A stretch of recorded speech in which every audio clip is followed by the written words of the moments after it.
안녕하세요. 이윤미 인사드립니다. 여러분은 요즘 건강한 생활을 하고 계세요? 마음의 건강과 육체의 건강은 불가분의 관계죠. 마음의 건강 없이 육체의 건강을 기대하기 힘들고요. 육체의 건강 없이 마음이 건강해질 수는 없는 것 같아요. 그렇게 마음과 육체 이렇게 불가분의 관계에 있지만 저는 이렇게 생각합니다. 육체의 건강보다는 마음의 건강이 소중하고요. 또 마음의 건강보다는 우리의 영혼의 건강이 더욱 소중하지 않을까 이 시간에 생각해 봤습니다. 육체의 연습이 약간의 유익은 있지만 경건은 이생뿐만이 아니라 내세에 대한 약속이 있기 때문이죠. 자, 오늘도 영육간의 건강한 하루를 보내시기를 바라면서요. 기도드리면서 이 시간을 시작하는데 여러분께 약간의 유익이 있을 만한 짧은 소식을 전해드릴게요. 건강 10분입니다. 10가지 계명이라고 할까요? 10가지를 알려드리는데 전혀 모르셨던 거는 아니에요. 많이는 알고 계시지만 다시 한번 제가 짚어드리면서 점검해 드리겠습니다. 첫 번째, 소육 대체입니다. 아시겠어요? 고기를 적게 먹고 채소를 많이 먹는다. 두 번째, 소염 대산. 소금을 적게 먹고 식초를 많이 먹는다. 세 번째, 소당 다과. 당분을 적게 먹고 과일을 많이 먹는다. 네 번째, 소식 다작. 식사를 적게 하고 음식을 많이 씹는다. 다섯째, 소거 다보. 차를 적게 타고 많이 걷는다. 여섯째, 소의 다욕. 옷을 적게 입고 목욕을 자주 한다. 일곱 번째, 소번 다면. 번잡스러움을 피하고 숙면을 취한다. 여덟 번째, 소노 다소. 화를 적게 내고 많이 웃는다. 아홉 번째, 소욕 다식. 욕심을 적게 하고 많이 베푼다. 열 번째, 소언 다행. 적게 말하고 많이 행한다. 이렇게 10가지 전혀 몰랐던 사실은 아니실 거예요. 하지만 다시 한번 점검을 해보시면서 그래, 내가 이 부분은 조금 고쳐야 되겠다. 이렇게 생각하시면서 조금씩 바꿔나가시면 건강하게 생활하실 수 있을 것 같습니다.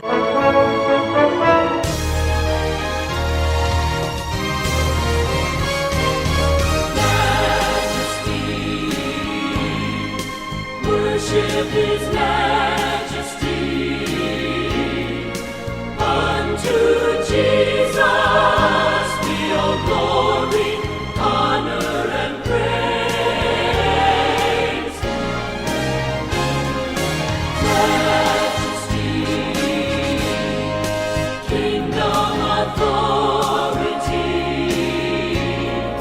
flow from His throne unto His own. His anthem praise. So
두 번째 청혼.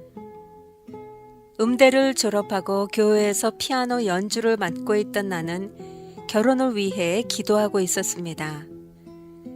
마침 아는 분의 소개로 청년 집사라는 치과 의사를 만나게 되었어요. 한두 번 만나다가 소식을 끊었던 그가 다시 찾아온 것은 여러 달 후의 일이었습니다. 그는 심사숙고한 끝에 마음을 굳힌 듯 청혼을 했습니다.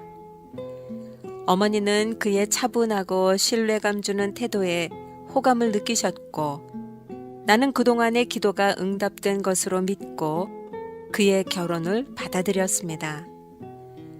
우리는 결혼이라는 문을 통과하면서부터 흡사 단거리 육상 선수처럼 내닫기 시작했습니다.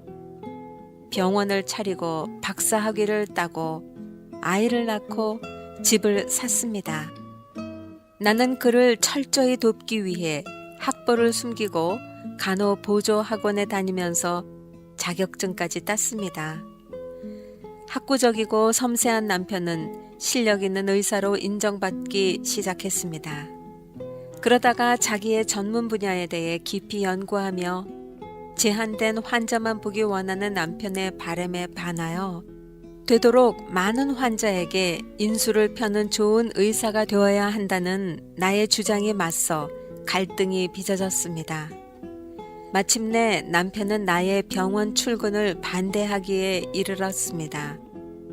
나는 그동안의 헌신과 노력을 공치사하며 그의 부당한 처사에 대해 따지고 들었습니다. 그러나 남편은 계속해서 나에게 집안 일을 하는 편이 서로를 위해 유익하니 쉬면서 좋은 일을 찾아보라고 잘라 말했습니다. 전혀 준비 없이 있다가 주부의 역할을 도맡는다는 것이 결코 쉬운 일은 아니었습니다. 일정에게 생활비를 타쓰는 일에 익숙지 못하여 갑갑증이 났고 가사도 부담스럽기만 했으며 먼지 쌓인 나의 악기가 나를 더욱 슬프게 했습니다. 뭔가 할 일을 찾아야지. 나를 필요로 하는 곳이 어디일까? 그렇지. 처녀 때처럼 교회에서 열심히 일하자. 결혼 생활을 믿음으로 출발했지만 튼튼한 뿌리를 내리지 못한 것이 후회스러웠습니다. 성가대원이라는 직분이 마냥 소중하게 여겨졌고 교우들과의 교제도 깊어졌습니다. 남편도 나의 교회 생활에 흡족해 했지만 공부에 대해서는 한치의 양보가 없었습니다. 교회보다 학회가 우선일 때가 있었고 가정보다 일이 중요했습니다. 남편의 귀가가 늦어질수록 우리 사이에는 높은 담이 쌓여갔습니다. 나는 여전히 그에 대하여 분을 품고 있었고 그는 자기의 앞길을 막지 말라면서 연구에 몰두했습니다. 나는 우울하고 피로했습니다. 몸도 아팠습니다. 개인 병원에서는 괜찮다는 결과가 나왔지만 혹시나 하고 대학병원에 갔더니 자궁암이라는 것이었습니다. 믿어지지가 않았어요. 더 기가 막힌 것은 남편의 태도였습니다. 수술을 앞둔 아내를 두고 자기마저 쓰러져서는 안 되니 쉬어야 한다며 귀가해버리는 것이었습니다. 수술실에 들어가면서 남편이 있는 것만으로도 만족하겠습니다 하고 하나님께 기도했지만 그에 대해서 야속한 마음을 지울 수 없었습니다. 9번이나 반복되는 항암제 주사와 6주에 걸친 방사선 치료로 머리카락이 빠지고 온몸에 진액이 말랐습니다. 치료가 계속되는 동안 나는 시시각각 하나님과 대면했습니다. 주여, 한 가닥 삶의 줄을 놓아버리고 싶은 유혹에 시달릴 때 당신은 어디 계십니까? 저 냉정한 남자가 진정 내 남편입니까? 나의 항의에 대하여 주님은 침묵하실 뿐이었습니다. 그 대신 하루하루 견딜 만큼의 체력과 믿음을 일용할 양식처럼 공급해 주셨습니다. 남편은 여전히 자기 일에 충실했고 나는 스스로 일을 처리하지 않을 수 없었습니다. 체력을 유지하기 위해 열심히 먹고 다시 화장을 했으며 가발을 만들어 쓰고 직접 운전을 해서 방사선 치료를 받으러 다녔습니다. 매일 교회에 나가 틈틈이 기도하는 시간도 가졌습니다. 비로소 진정한 감사와 기쁨의 찬양을 드릴 수 있었습니다. 때때로 긴 어둠의 터널을 홀로 지나는 듯한 두려움에 사로잡힐 때 문득 나와 동행하고 있는 남편의 모습을 발견하게 되었습니다. 그는 말씀을 통해 하나님과 깊이 사귀고 있는 중이었습니다. 성경 말씀이 송이꿀보다 달다며 그가 조용히 말문을 열었습니다. 두 번째 청혼이었습니다. 당신이 아프다는 걸 믿고 싶지 않아서 도망 다녔어. 이제는 주님이 함께 해주시니 두렵지 않소.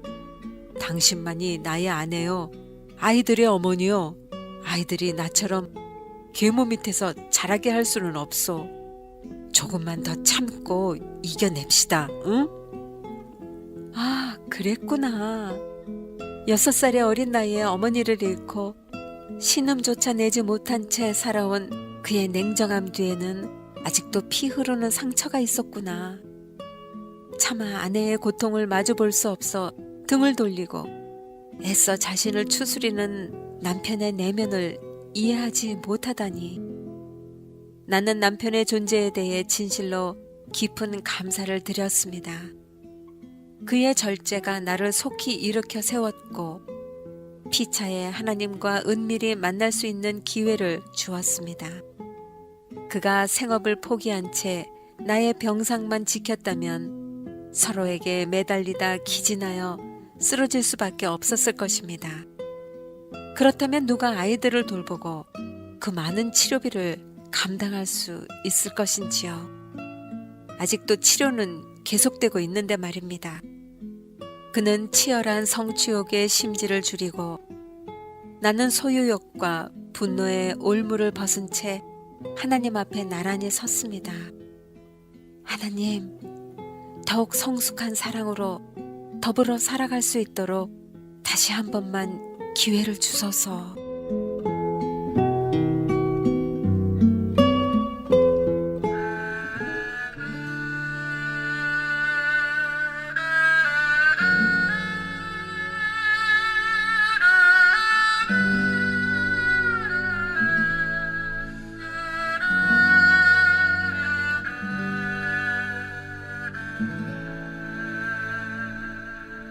오직 주의 사랑에 매여 내 영 기뻐 노래합니다.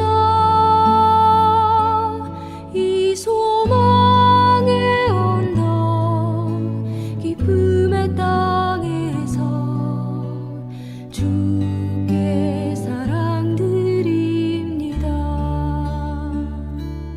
오직 주의 임재 안에 갇혀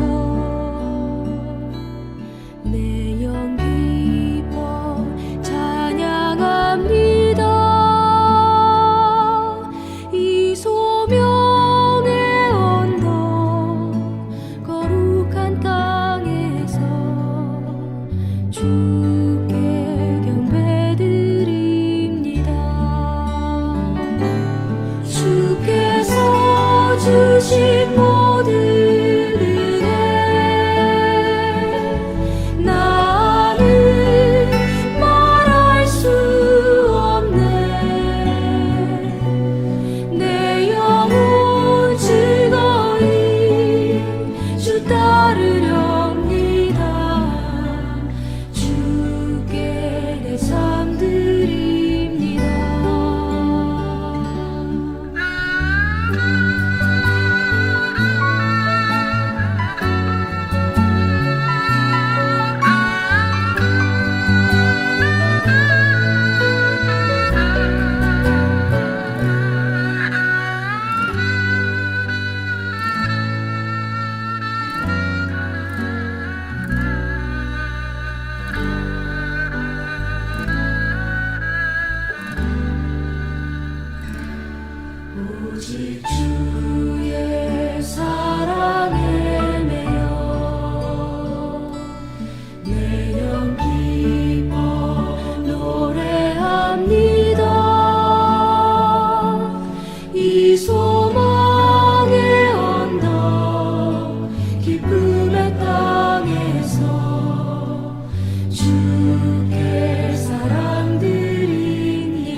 주신 모든 은혜 나는 말할 수 없네. 내 영혼 즐거이 주 따르렵니다. 주께 내 삶 드립니다. 주께 내 삶 드립니다.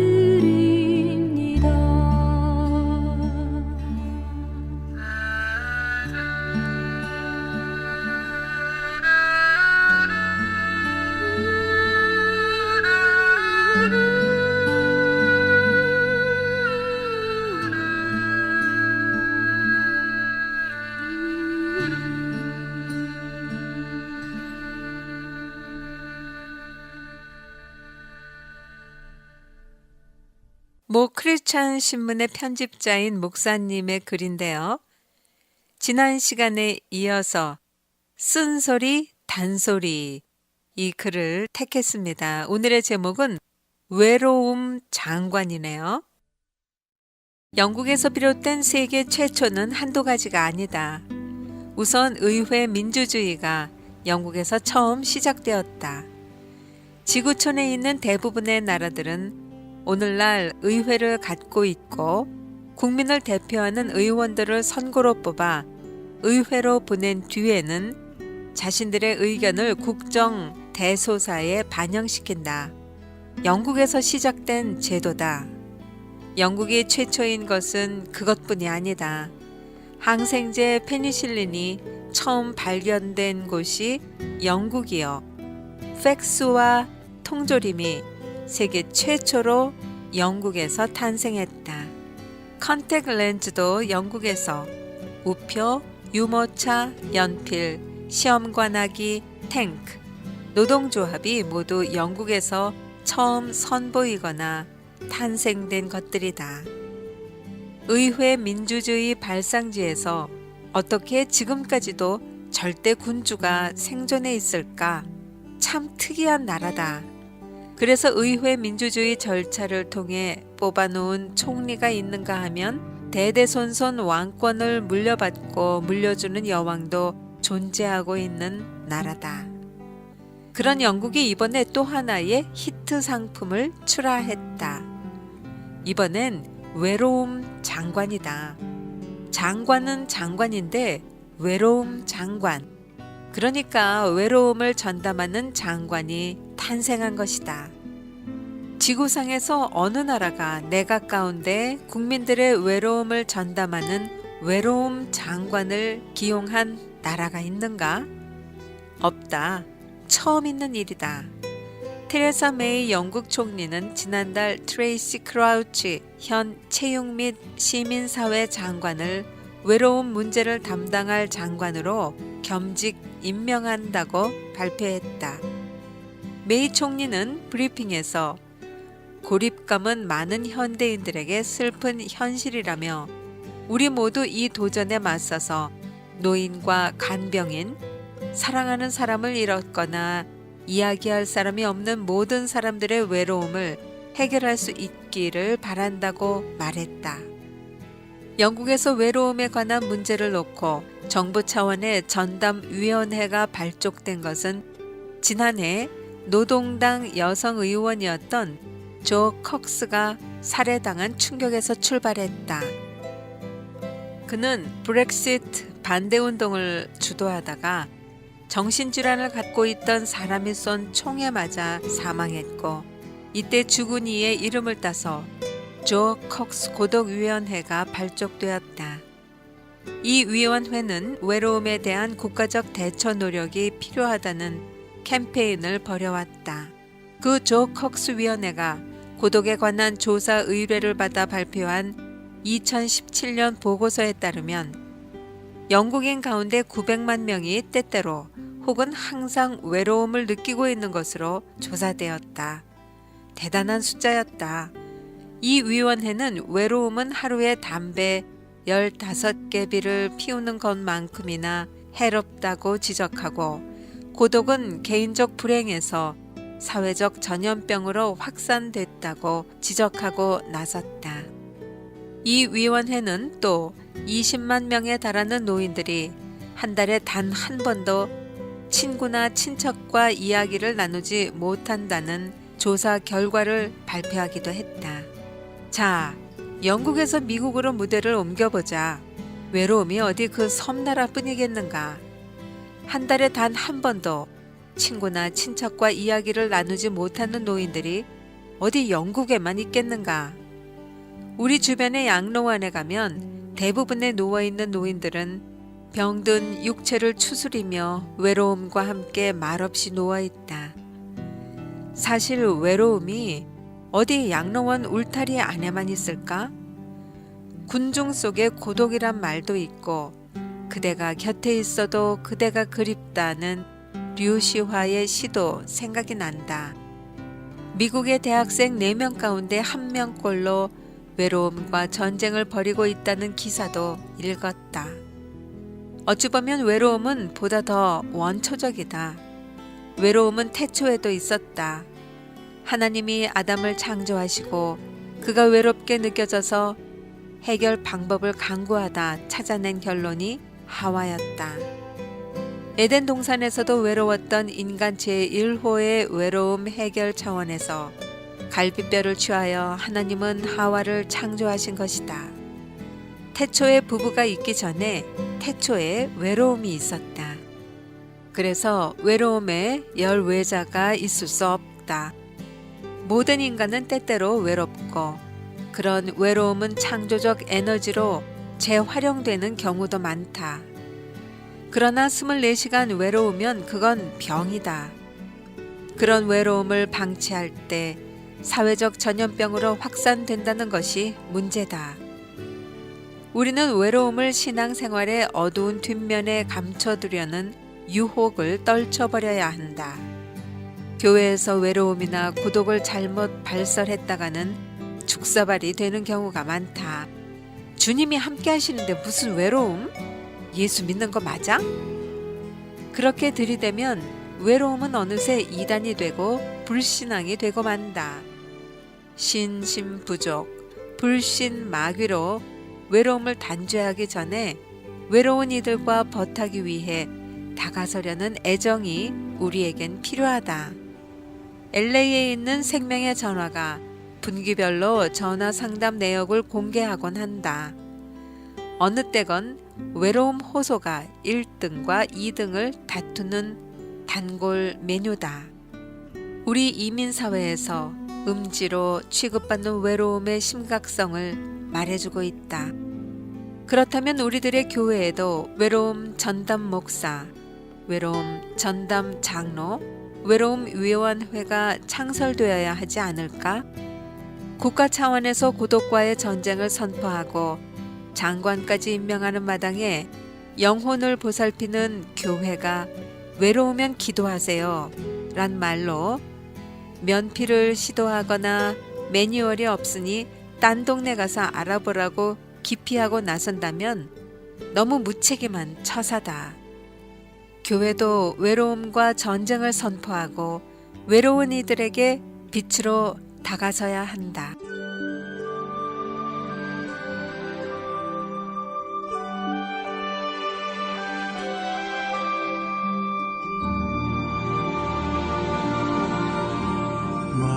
마음이 지쳐서 기도할 수 없고 눈물이 빗물처럼 흘러내릴 때 주님은 우리 연약함을 아시고 사랑으로 인도하시네.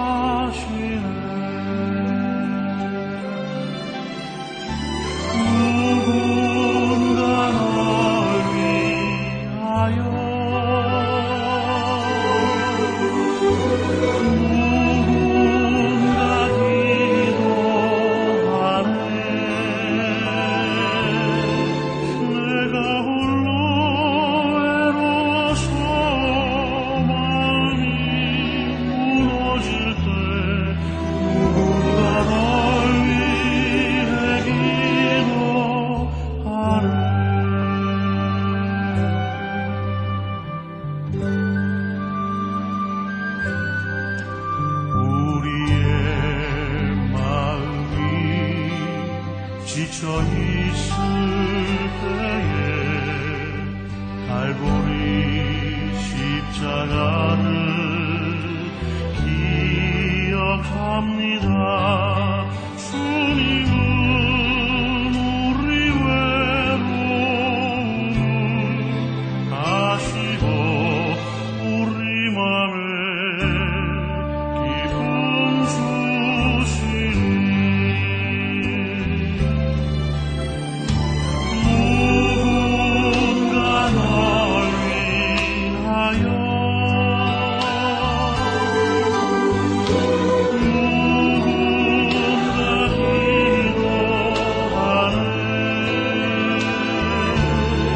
내가 홀로 외로워서 마음이 무너질 때 누군가 널 위해 기도하네.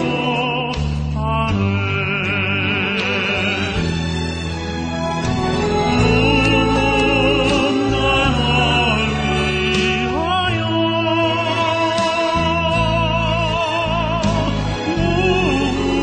널 위하여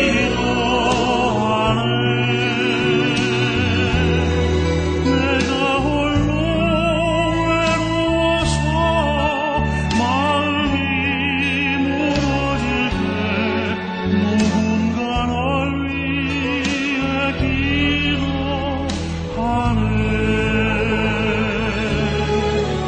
누군가 널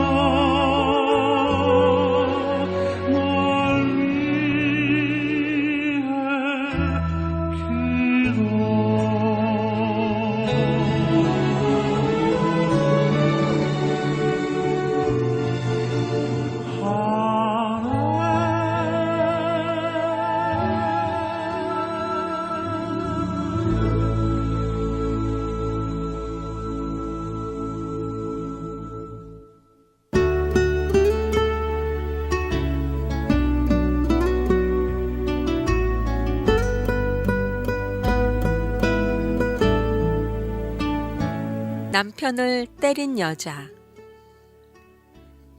남들은 우리의 결혼을 두고 환상적 커플이라 이름 붙이기를 주저하지 않았습니다.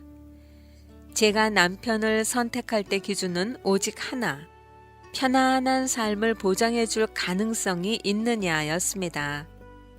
학벌 좋고 신앙 좋다고 소문이 났으니 1등 신랑감이 아니겠냐는 아니란 생각으로 앞뒤 살필 겨를도 없이 결혼식을 치렀죠. 결혼하고 보니 남편에게 가진 것이 별로 없다는 현실을 직시하게 되었습니다. 능력은 있으나 재물이 없다는 게 마음에 걸렸습니다. 그러다 보니 가정밖에 모르는 성실함마저 답답하게 느껴지기 시작했고, 세상 물정 모르는 순진함은 바보같이 여겨져 화를 내게 했습니다. 연애 시절 어쩌다 혹이라도 불을 낮추면 순수함을 잃는다고 나이트클럽 같은 데는 절대로 가지 않겠다는 그가 숙맥같이 느껴졌고, 결혼 후 텔레비전을 보면서 드라마의 내용 중 불건전한 남편을 마구 비판하며 불쌍한 여자 편을 드는 데는 고맙다기보다 답답하게만 느껴졌습니다. 한마디로 나는 남편에게 재미를 느끼지 못했습니다. 불만이 쌓였습니다. 내가 갖고 있던 남자의 이미지를 전혀 갖추지 못한 그가 성에 차지 않았습니다. 술, 담배는 입에 대지도 않고, 가족을 위해서라면 야근까지 마다하지 않고 일에 미쳐 회사로부터 공로 표창까지 받는 남자. 언제나 단정하고 예의 바른 자세. 그게 싫었습니다. 괜한 트집을 잡아 남편과 다투기 시작했습니다. 물론 언제나 이기는 것은 내 쪽이었죠. 나는 거침없는 말로 남편을 몰아세웠고, 남편은 기가 꺾여 내 앞에서 아무 말도 못하고 앉아있기만 했습니다. 그래서 열심히 일하잖아. 조금만 기다려요. 내가 뭐 집만 지키려고 결혼한 줄 알아? 미안해. 돈에 관한 얘기만 나오면 그는 아무 말도 못했습니다. 가진 것이 없이 결혼했다는 자책감에 시달렸던 게 분명했습니다. 그러던 중 어느 날부터인가 집으로 이상한 전화가 걸려오기 시작했습니다. 요란하게 벨이 울려 뛰어가 받아보면 툭 하고 끊어지는 전화. 어느 때는 하루에 수십 번씩 그런 전화가 걸려왔고, 그러다 결국 왜 그렇게 멍청하게 사느냐는 어느 여자의 목소리를 듣게 됐습니다. 느낌이 이상했죠. 남편에게 그 이야기를 했더니 당황한 눈빛으로 무언가를 찾는 듯 허둥대는 모습에 섬뜩한 예감이 들었습니다. 남편의 사고 소식을 들은 건 그로부터 얼마 뒤였습니다. 금융기관에 근무했던 남편이 돈 사고를 일으켜 수천만 원의 손해를 입어야 했던 겁니다. 앞길이 캄캄한 데다 전화마저 괴롭혀 견딜 수가 없었는데 어느 날엔가는 새벽이 되어서야 돌아온 남편에게 결국 충격적인 얘기를 듣고야 말았습니다. 내가 당신 요즘 뭔가에 쫓기고 있어? 숨기고 있는 일이 뭔지 빨리 말해봐. 집요하게 추궁하자 느닷없이 남편은 눈물을 주르륵 흘리는 것이었습니다. 사실 지금 회사에 들어온 건 회사부터 쭉 걸어왔기 때문이요. 당신을 사랑해. 갑자기 왜 이래요? 내 피난처는 오로지 일뿐이었어. 당신에게 인정받기 위해선 오직 열심히 일해야 한다는 생각밖에 없었어. 뜬금없는 말은 그만두고 사실을 얘기하라고요. 앙칼진 나의 목소리에 그가 잠시 움찔하더니 회사에 들어간 지 얼마 안 되어 회식하는 자리에서 만났어. 그때 내가 결혼한 몸이라는 걸 밝혔어야 하는 건데. 갑자기 눈앞이 아득해지더니 아무것도 보이지가 않는 것이었습니다. 드디어 올 것이 왔구나 하는 생각뿐. 그녀는 남편을 사보의 신입사원 동정란에서 처음 보았다고 하더군요. 남편이 나와 결혼해서 직장에 들어갈 때 막 장교로 군 복무를 마친 시기였기 때문에 당연히 총각인 줄 알았겠죠. 나중 그녀가 진실을 알게 되었을 땐 너무 깊은 관계를 맺고 있었다는 것입니다. 그녀는 남편보다 나이가 위였고 속은 것이 분해 그대로 물러설 수 없다고 했습니다. 솔직히 당신이 무서웠어. 나의 무능을, 우리 집의 가난을 탓하는 당신에게서 벗어나려고 처음엔 일만 열심히 했었어. 그러다가 그녀를 만나는 순간 그래서 헤어질 수 없는 단계까지 갔단 말이에요? 내 눈에서 불이 튀어나오는 것만 같았습니다. 잘못했다는 걸 깨닫고 그녀에게 관계를 청산하자고 했지만 안 만나주면 당신에게 전화해서 모든 걸 알리겠다고 협박하는 바람에 그녀는 나 때문에 직장도 그만두었어. 자기도 괴로운지 매일 술에 취해서 지낸대. 더 이상 듣고 있을 수가 없어서 나는 발악을 하기 시작했죠. 결혼사진을 가져다가 발기발기 찢어버리고 남편의 목을 조르기도 했지요. 울며 무릎 꿇고 비는 남편을 때리기도 했어요. 생각할수록 속아 산 것이 억울하더군요. 내가 모든 걸 알아버린 후에도 그녀의 전화는 끊이질 않았습니다. 이젠 아예 노골적으로 나한테 물러나 줄 수 없느냐고 비아냥거리기도 했어요. 그때부터 살이 빠지고 걷지도 못할 만큼 몸이 약해지던 남편은 어느 날 갑자기 쓰러져 대학병원 응급실로 실려가게 되었습니다. 당뇨가 있습니다. 의사가 담담한 표정으로 그렇게 말했을 때만 해도 나는 사태의 심각성을 몰랐습니다. 혈당 수치가 400만 되어도 위험한데 950까지 올랐더군요. 더구나 우리나라엔 5%도 안 되는 특수 당뇨병입니다. 아무래도 각오하셔야 되겠습니다. 뭘 각오하란 말이야? 나는 기가 막혀 말이 나오질 않았습니다. 그 여자를 죽여버리고 싶었습니다. 남편을 병원에 놔두고 집으로 돌아오자 갑자기 온몸에 한기가 느껴지더군요. 눈물이 앞을 가리고 몸이 떨려와 견딜 수가 없었습니다. 이럴 땐 무엇을 어떻게 해야 하는 건지요. 털썩 주저앉는데 손끝에 툭 하고 가족 성경이 걸렸습니다. 입술을 깨물며 노려보다가 확 하고 들추니까 전도서가 나왔습니다. 읽으려고 펼친 것도 아닌데 12장에 있는 말씀이 눈에 들어오더군요. 일의 결국을 다 들었으니 하나님을 경외하고 그 명령을 지킬지어다. 이것이 사람의 본분이니라.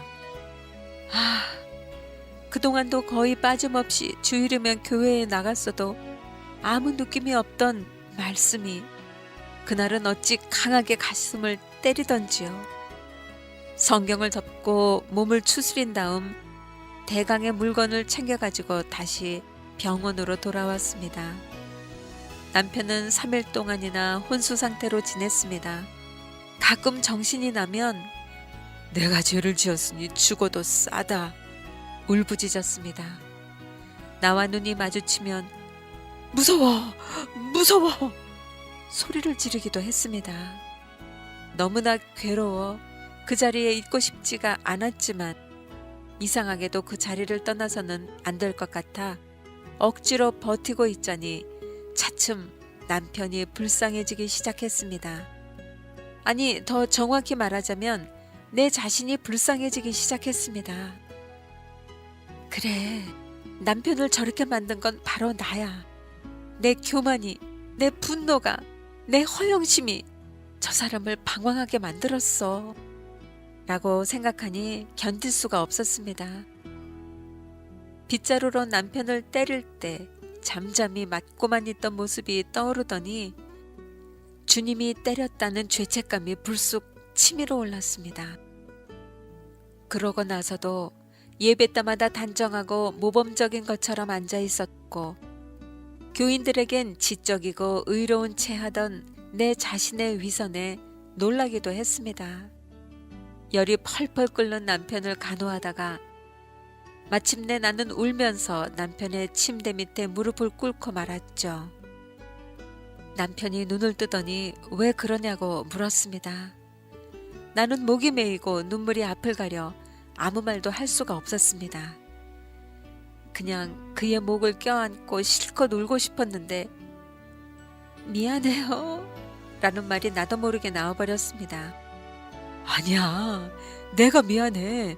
내 죄를 용서해줘. 아니에요.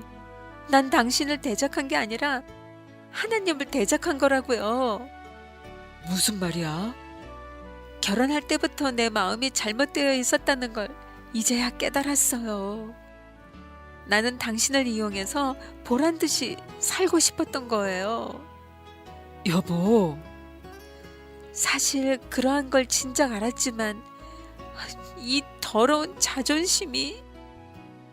그날 밤 우리는 손을 마주잡은 채 엉엉 울어버렸습니다. 예수님은 가늠하다 현장에서 잡힌 여인을 용서해 주셨죠. 우리아를 죽인 다윗도 용서하셨습니다. 나는 비로소 그분의 마음을 알 것 같았습니다. 하나님은 토기장이시고 우리는 지늘기오니 권능은 주님께 속한 것. 긍휼을 베푸사 내 남편의 장부를 새롭게 하소서. 하나님은 내 기도를 들어주셨나 봅니다.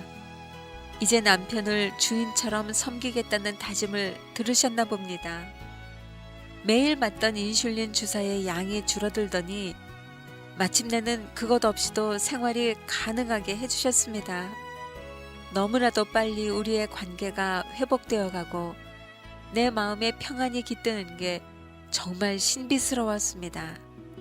그날 집에서 전도서의 말씀이 눈에 들어왔던 게 우연이 아니라는 생각이 들었습니다. 일의 결국을 다 들었으니. 그러자 이번에는 남편의 여자를 향해 용서하고픈 마음이 드는 게 아니겠습니까? 얼마 전까지만 해도 죽도록 미워했고 원수처럼 생각되었던 그녀가 하나님 품 안으로 돌아오기를 기도하고 싶지 않겠습니까? 1년 이상이나 남편과 불륜 관계에 있었고 여러 번 번호를 바꾸어도 끈질기게 전화를 하여 괴롭히는 그녀의 영혼을 위로하고 싶어지는 게 아니겠습니까? 그 옛날 수가성 여인에게 주님이 다가가 구원하셨듯이 오늘 그녀에게 주님께서 찾아가 주시기를 빌고 싶어지는 게 아니겠습니까? 그녀가 더 이상 자포자기의 삶을 살지 않고 내가 찾은 용서의 기쁨과 평안의 마음을 전하고 싶습니다. 그러나 안타깝게도 그녀의 거처나 전화번호를 몰라 결코 정죄하지 않으려는 마음으로 이 시를 씁니다.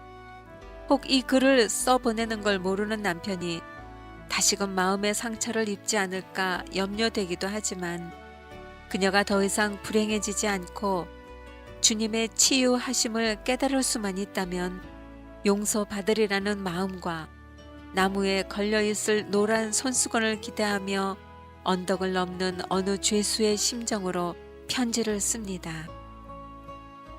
어느 우물가의 여인에게 그대의 어두운 영혼을 주님께선 아십니다. 그대의 찬송을 받기 원하십니다. 그대의 상처받은 마음을 위로하기 원하십니다. 그대의 외로움도 아십니다. 그대의 언 마음 속히 녹여지기를, 그대의 지친 영혼 속히 회복되기를. 그 옛날 수가 동네에서 새 삶을 찾았던 우물가의 여인처럼 이제 복되기를 간절히 기도합니다.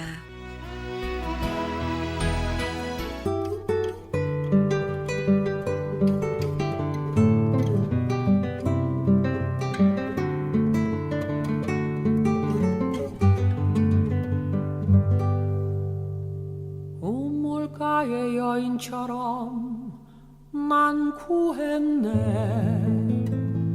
헛되고 헛된 것들을 그때 주님 하신 말씀 내 세매와 생수를 마셔라. 오 주님 채우소서. 나의 잔을 높이 듭니다.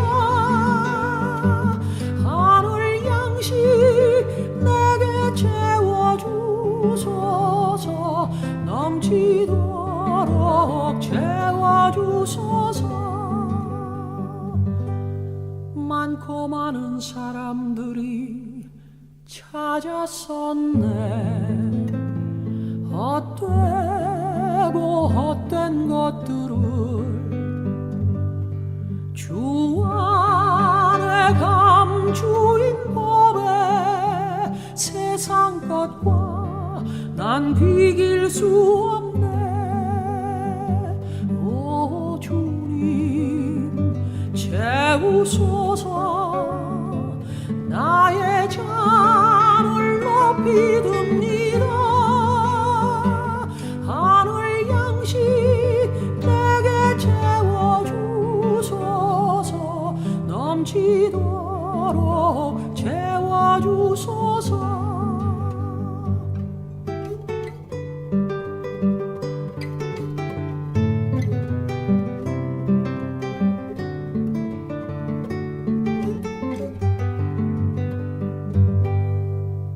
내 친구여 거기서 돌아오라.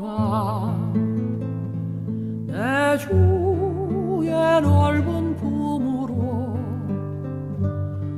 우리 주님 나를 반겨 그 넓은 품에 안아주시리. 오 주님 채우소서. 나의 잔을 높이 듭니다.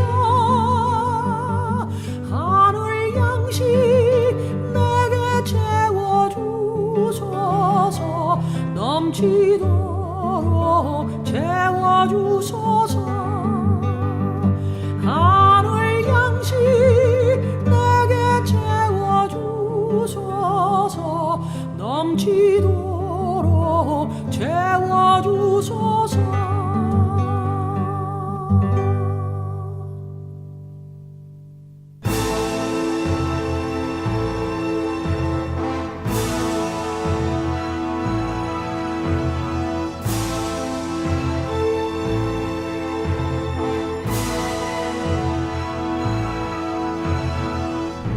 지난 2월 9일 제의 수요일이었습니다. 이날부터 사순절이 시작되죠. 사순절 다시 한번 짚어볼까요? 제의 수요일에서 시작해서 부활주일에 이르는 주일을 제외한 40일을 말하죠. 죄를 회개하고 신앙생활을 업그레이드하는 절기입니다. 우리 그리스도인들의 주 특기라고 할까요? 장점이라고 할까요? 뭐니 해도 회개를 잘하는 일인 것 같아요. 일생에 한 번 회개할 일도 있지만 매일 잔챙이 죄를 짓고 살기 때문에 우리는 회개와 친숙해야 성숙한 그리스도인이 될 수 있습니다. 제의 수요일에 사용되는 제 있죠. 지난해 종려주일에 사용했던 종려나무 가지를 태워서 만듭니다. 제는 죽음을 상징하는데요. 제의 수요일에는 목사님과 신자들이 머리에 제를 발라주면서 사람은 흙에서 났으니 흙으로 돌아갈 것을 생각하십시오 라고 말합니다. 이때 제를 받는 사람은 아멘으로 답하죠. 흙에서 와서 흙으로 돌아가야 하는 하염없이 불쌍한 인생임을 다시 한번 되새김질하라는 뜻에서 이마에 제를 발라주는 것이라고 합니다. 금년 사순절엔 마음에 제를 뿌리며 좀 더 철저히 회개해야 되겠다는 마음을 가져봅니다. 이렇게 인사를 드리면서 이은미와 함께 하신 선교 문학 산책 오늘 순서 마치겠습니다. 안녕히 계십시오.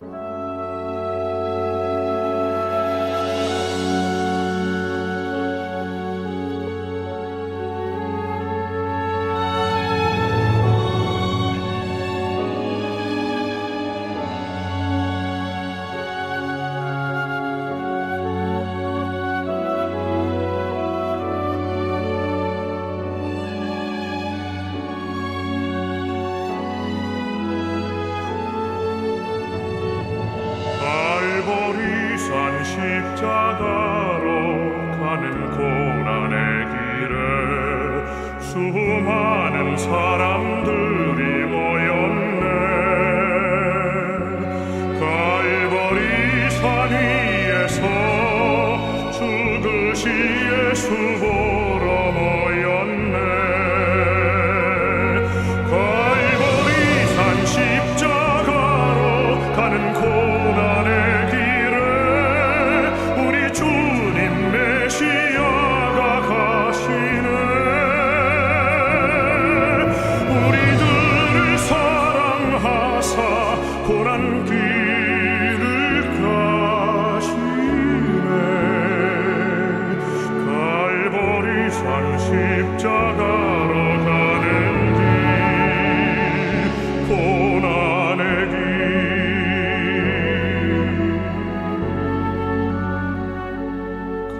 갈보리산 십자가로 가는 고난의 길에 수많은 사람들이 모였네. 갈보리산 위에서 죽으신 예수 보러 모였네.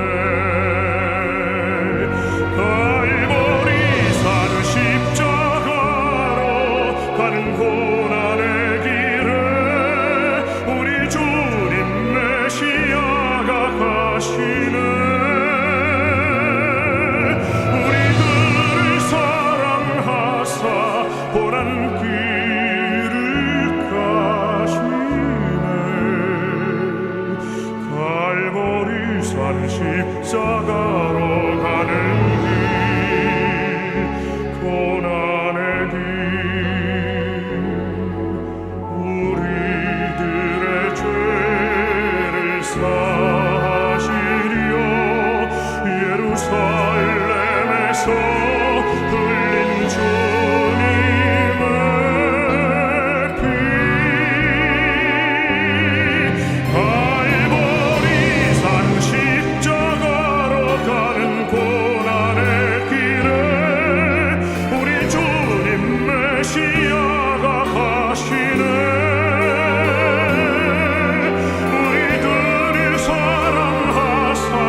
고난의 길 가시네